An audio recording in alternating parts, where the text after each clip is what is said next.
Chamo agora, com alegria, a nossa última painelista, jurista Estela Aranha. Estela Aranha é advogada, é presidente da Comissão de Proteção de Dados do Conselho Federal da Ordem dos Advogados do Brasil.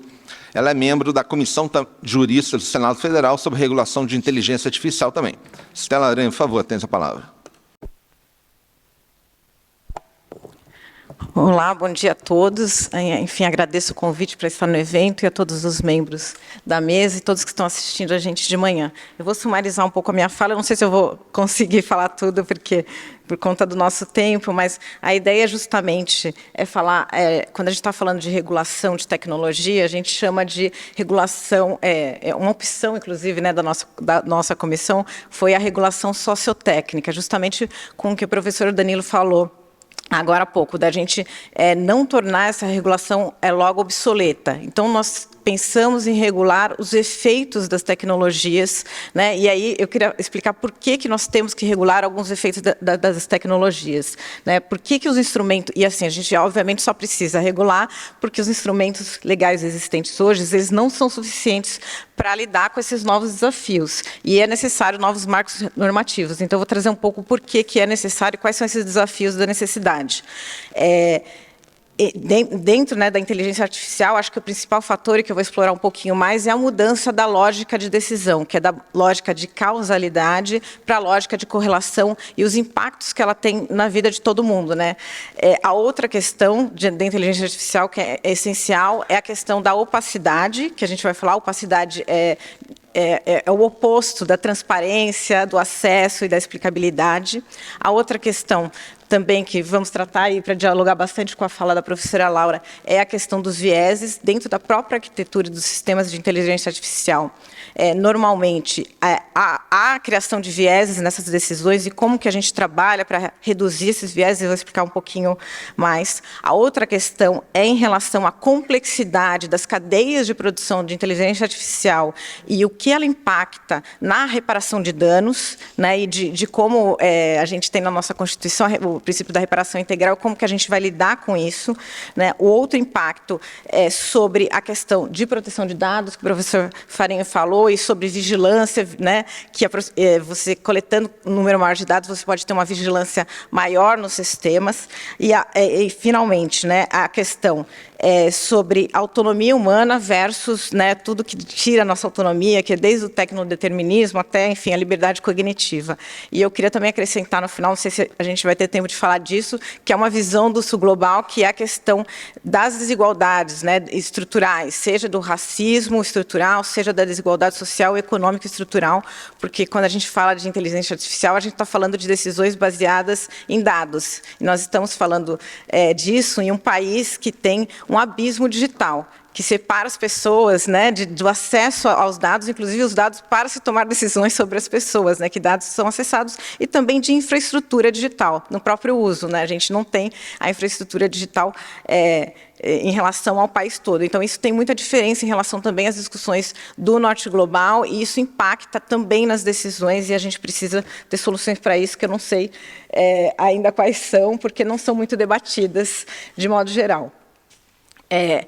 A gente está falando muito de inteligência artificial, mas fica uma coisa um pouco etérea. Eu já entendi que também, às vezes, falando que a gente não entende exatamente o que a gente está falando, né? E a inteligência artificial ela mudou e impacta em todos os modos de vida. A gente está falando de uma tecnologia de uso geral, que ela, enfim, a gente está aplicando de uso geral, mas hoje eu vou tratar um pouco mais sobre decisões automatizadas. E elas fazem parte no nosso dia a dia. Em qualquer aplicativo que a gente usa, desde aplicativo de busca, de recomendação, né, o Google, o Spotify, o Netflix, tudo que a gente faz hoje, ele está impactado pela inteligência artificial. E isso é muito importante, na primeira coisa, a gente entender o que é a inteligência artificial e que a gente está interagindo com a inteligência artificial para toda a população. E todos aqui falaram, né, explicaram qual que é o mecanismo. O Big Data pega uma grande quantidade de dados e oferece previsões, avaliações e hipóteses. Só que elas não são criadas a partir de regras ou programas pré-existentes. Elas induzem as próprias regras a partir de uma análise de dados. E elas geram decisões autônomas. E ela forma correlações, classificações, formações de perfil, formação de clusters, e a partir daí você toma a decisão. Então, por exemplo, quando você vai tomar um crédito sem um sistema de inteligência artificial, normalmente você tem uma relação de julgamento de casualidade. Você vê, se a pessoa foi inadimplente, o professor Danilo, ele pagou as contas, o imposto está em dia, eu vou conceder o crédito. Não pagou, o imposto não está em dia, eu não vou conceder o crédito. Quando a inteligência artificial avalia isso, ela não faz essa avaliação do passado, né, o que realmente ele fez e a consequência na vida dele. Ele olha, né, as pessoas e classifica em grupos. E como que ela classifica em grupos? Essa é a questão, porque ela pode usar diversos fatores para classificar em grupos, né, que pode ser proxy, pode ser, enfim, tem vários nomes. E ela vai colocar vai formar grupos de pessoas que são merecedoras ou não são merecedoras do crédito, do direito, enfim, daquilo que ela está decidindo.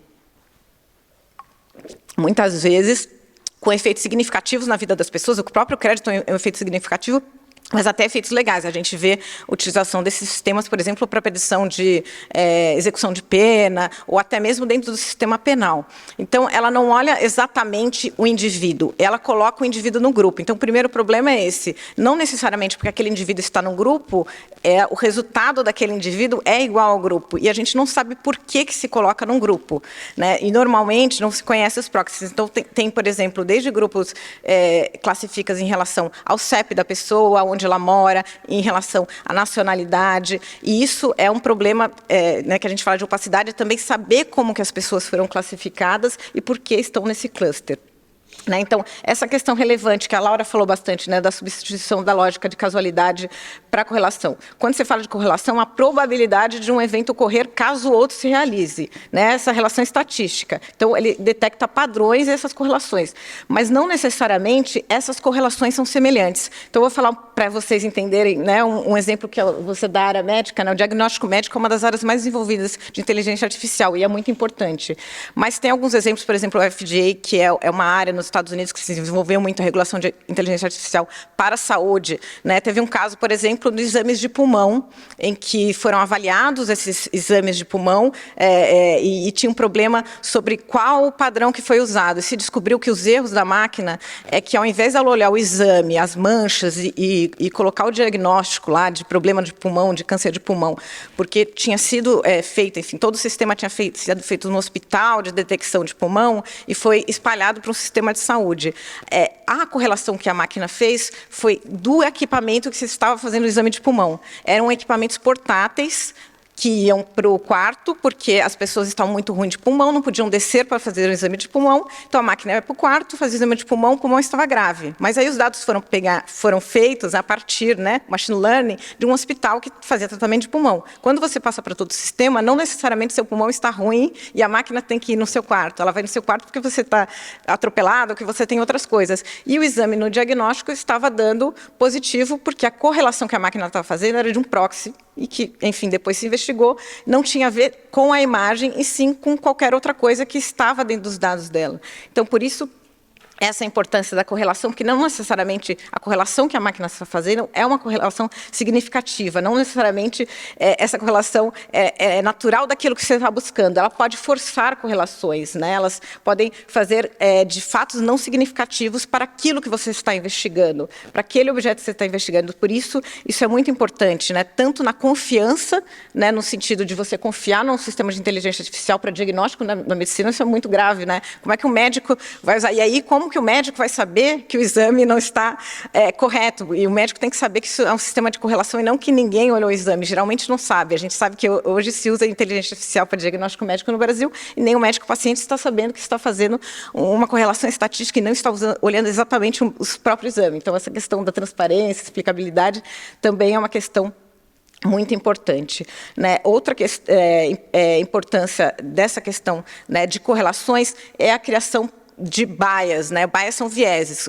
Toda estatística, né? Você tem vieses, obviamente, porque ela vai ter que indicar para algum lado. Mas o que a gente fala, né, necessariamente a estatística vai ter vieses, mas é a gente combater aqueles vieses que são ilegais, que são abusivos, que são proibidos pela nossa legislação. E não necessariamente você colocar os dados e tratar... eu não posso tratar dados em relação a raça, e a raça aqui, obviamente, não como raça biológica, e sim no sentido social de combate ao racismo, etc. Então, não posso usar esses dados em relação à raça. Eu tiro esses dados, isso não é suficiente, porque tem vários outros elementos que você pode pegar em relação à pessoa que você remete a esses elementos proibidos. Por exemplo, a gente fala, né, falei do CEP, nos Estados Unidos você tem bairros étnicos, mas em outros países é o número de filhos, a idade que tem filhos, os latinos têm mais filhos, eles têm filhos mais cedo, etc. Tem uma série de outros proxies que você pode usar e que você pode acabar fazendo uma discriminação ilegal ou abusiva sem saber que você está fazendo, porque você simplesmente não sabe porque a máquina tomou aquela decisão.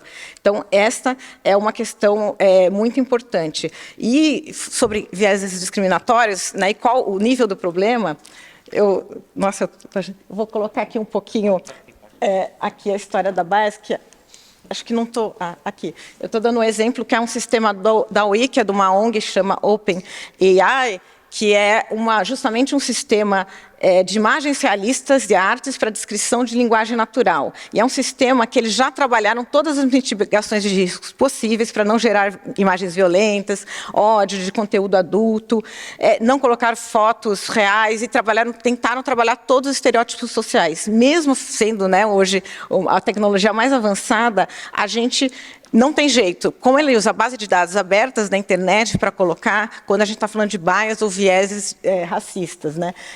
Ou, então, em relação a gênero. Aqui, por exemplo, né, um grupo de engenheiros, grupos de médicos, e aqui, que é chocante, mas é mais chocante... Acho que pode passar.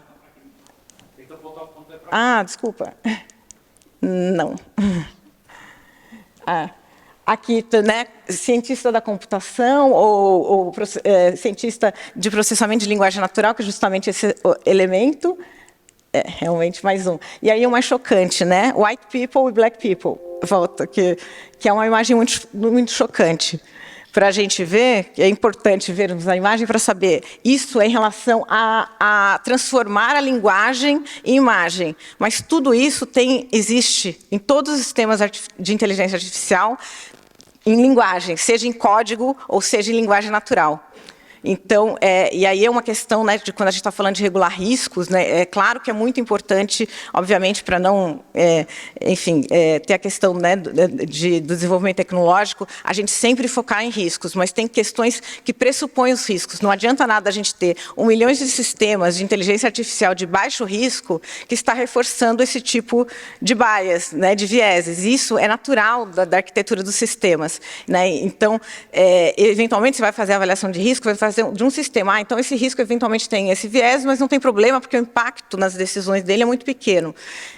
O impacto na vida das pessoas é muito pequeno e eu não preciso, eventualmente, enfim, ter todas as medidas de correção, e eu vou tratar a regulação de inteligência artificial somente de alto risco. O problema é quando você tem 1 milhão de máquinas de inteligência artificial reforçando, né, estereótipos, vieses, e aí, aí tem de gênero, e aí tem de raça, mas tem de idade, tem de capacitismo, enfim, todas as bias que nós temos na sociedade. E fora todas as questões de desigualdade estruturais que a gente está falando. Então, só reforçando, até porque a Laura falou um pouco disso, eu tentei materializar para a gente entender o grande problema que é a questão dos vieses da inteligência artificial e depois como a gente vai tratar disso na regulação, e não só para aquilo de alto risco, na verdade, mas para tudo, né? Porque a gente não pode multiplicar sistemas que tomam decisões a respeito das vidas das pessoas ou que sejam exponenciais e que criem, inclusive, a questão de representação de grupos também, né? A gente está falando de imagem e de representação de grupos. É claro que isso, a imagem é grave e ofende, mas é para mostrar que essa imagem está também escrita na linguagem e nos códigos hoje de todos os sistemas de inteligência artificial. Acho que acabou meu tempo, né? Eu não falei... Não? 2 minutos.